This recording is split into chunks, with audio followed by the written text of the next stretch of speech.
This is Magic Sands Beach Park in Kailua-Kona, Hawaii.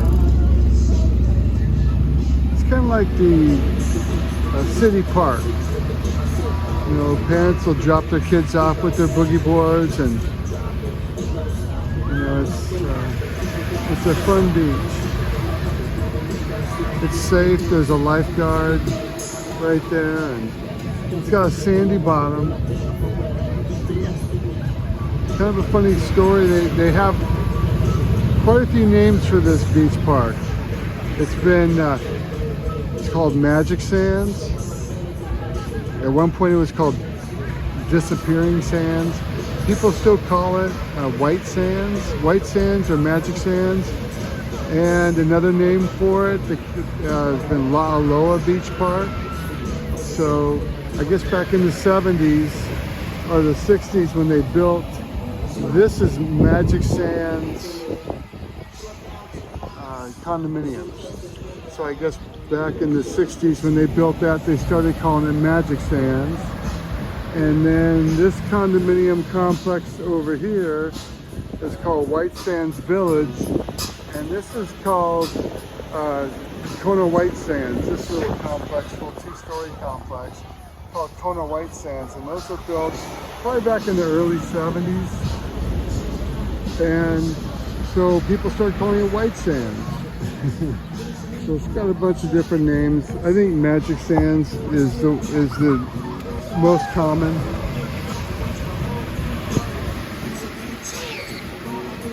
But it has a sandy bottom out there.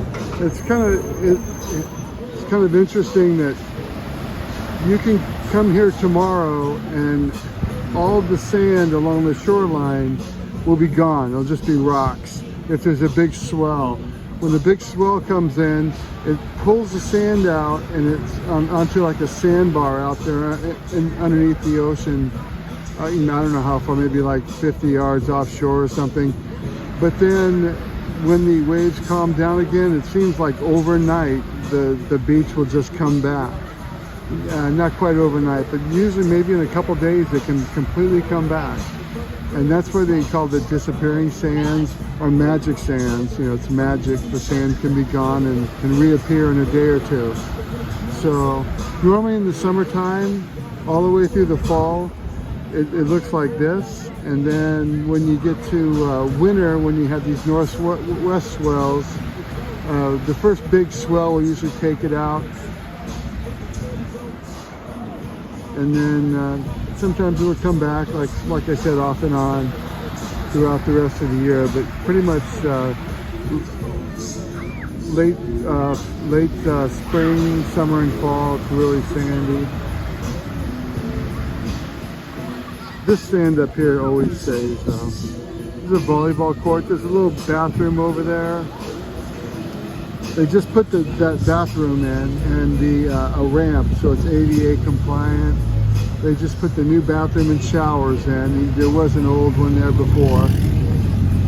And it's kind of a fun beach because it's right in the middle of town and people come and hang out. It's really families, you know, and yeah, it's really just kind of a fun place for everyone to hang out. Everyone gets along and, you know, they're all just swimming together. If you want to grab a bite to eat, there's a little restaurant right here called Magic's, and they have some outdoor seating. You can see there they have you see the people there eating outside. They have sort of a window, pickup window. You can order burgers and things. And then inside there's also a restaurant, oceanfront restaurant as well. There's a parking lot across the street here. And over there there's the Shave Ice truck, which is parked there permanently. So you can go over there and get a Shave Ice. There's the parking lot. You can rent bicycles. There's a bicycle rental there. And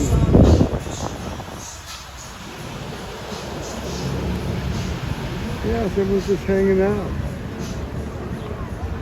It's a fun beach. This is a Monday.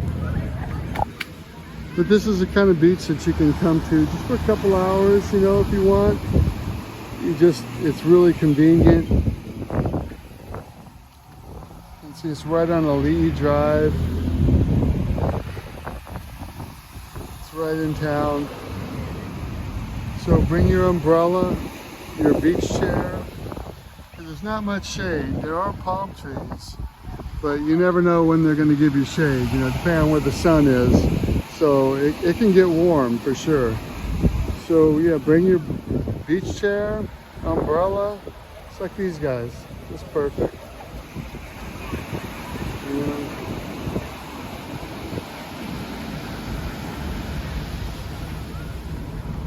Water's nice.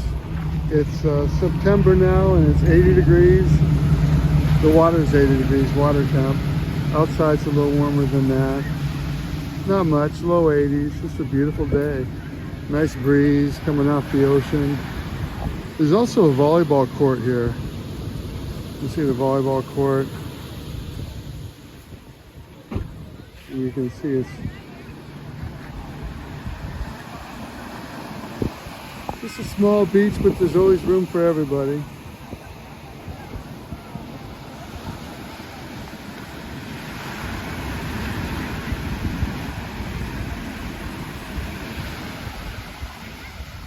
Kind of fun to sit there and watch people ride the waves, and it's fun to go out and ride them yourself. So bring a boogie board.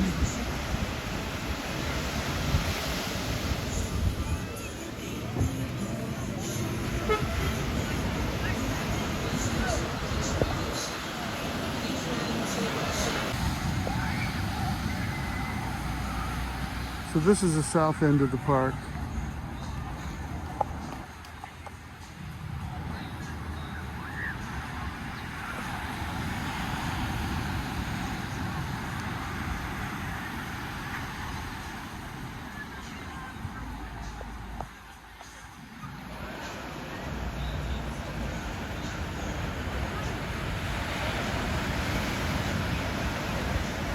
Got some shade trees here, and they just finished a big project. They put this ADA compliant. You've got the idea right there. So right here you have the ramp, wheelchair ramp, ADA access. And then there's the new restrooms they put in. Okay, we're at the south end of the park here.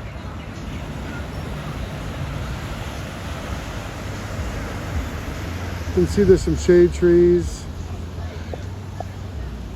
some picnic tables. There's a wall you can sit on and watch everyone out in the water. And they put in this ADA compliant wheelchair or, you know, ramp access to the beach. They just put this in. This is a big project. They just finished. They're almost finished. I can see they're still working on the parking lot over there. But they put in a bathroom, new bathrooms. There were bathrooms in that location, but they were just really beaten. So yeah, got showers, restroom, and then over here is parking. It's been closed for years. There was parking here prior to about 10 years ago, I think it's been, and there was just some kind of dispute about the land use, and so they blocked it off. But then I guess they came to an agreement. I believe it was some of the families. I'm not sure what happened, but they finally put some parking spaces in here, and they put some walking paths over here. I think they're going to open this up pretty soon. But here's nice showers, and they talk about Iwi Aina Land Division boundary wall right there, Ahupua'a of La'aloa Pahoehoe. So that's an Ahupua'a, it's a land division in Hawaii.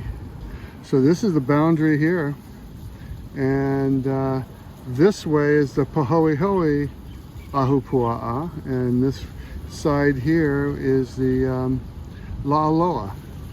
That's interesting. That's an interesting story. The way that the Hawaiians divided the land. They lived on their, you lived on your own Ahupua'a, which is like a strip of land that went from the ocean all the way up to the mountains.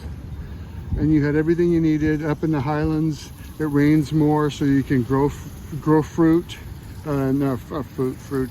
You can grow fruit, but you can also grow other things, taro, and so they were able to grow their food up there. And down here, you can take your canoes out and fish. So really good fishing. So you had access to the ocean, and you had access to all the climate zones between here, going up the slopes of Mount Hualalai, or whatever mountain it is. But in this section here, it's Mount Hualalai is 8,200 feet, and it's right above us here. So yeah, a lot of climate zones, a lot of rain up there, a lot more rain. You can grow things up there. It's dry at the coast.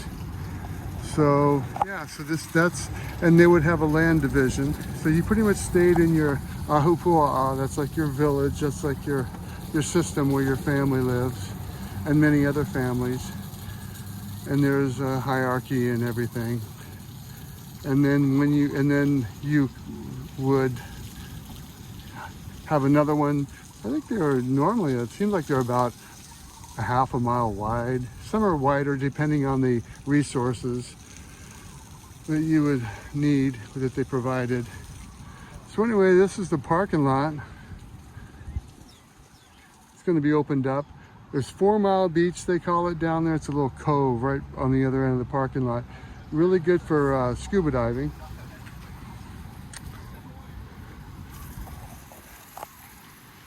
Snorkeling. Okay. Kind of a fun spot to check out the beach. Up here on the rock wall.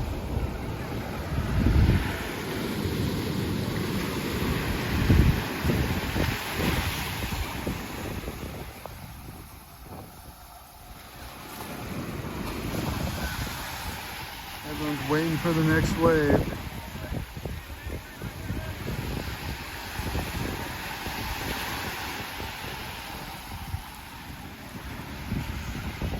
So I was talking about the Ahupua'a and how this is the boundary here on the other side of that bathroom. On the this north side is the Pahoehoe Ahupua'a, and then La'aloa is on the other side.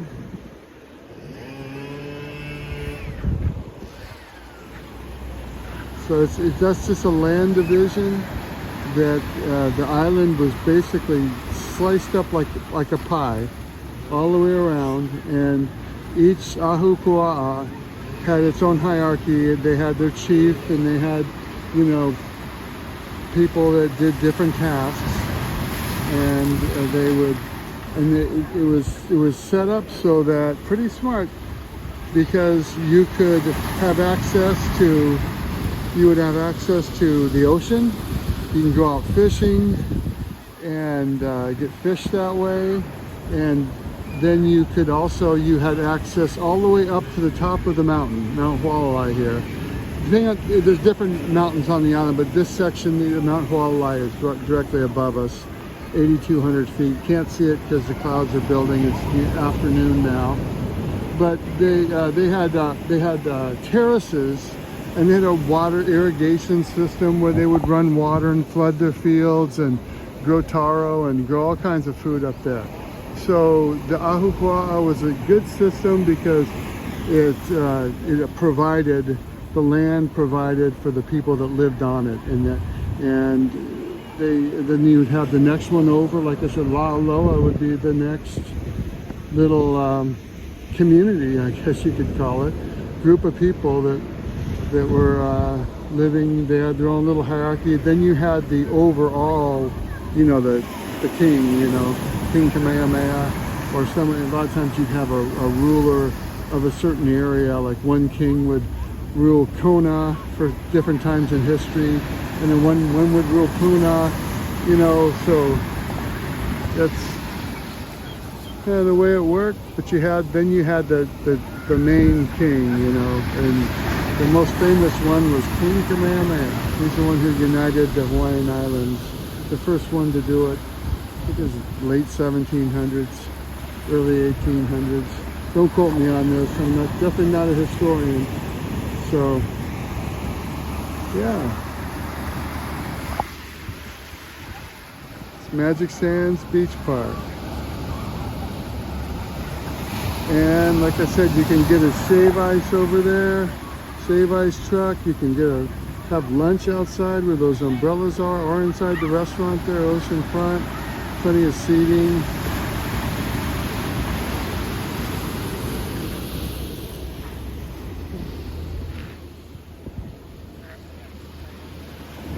It's a fun place to spend a little time. Come hang out, bring your umbrella, bring your chair, bring a towel, and that's about all you need, really. Maybe a boogie board.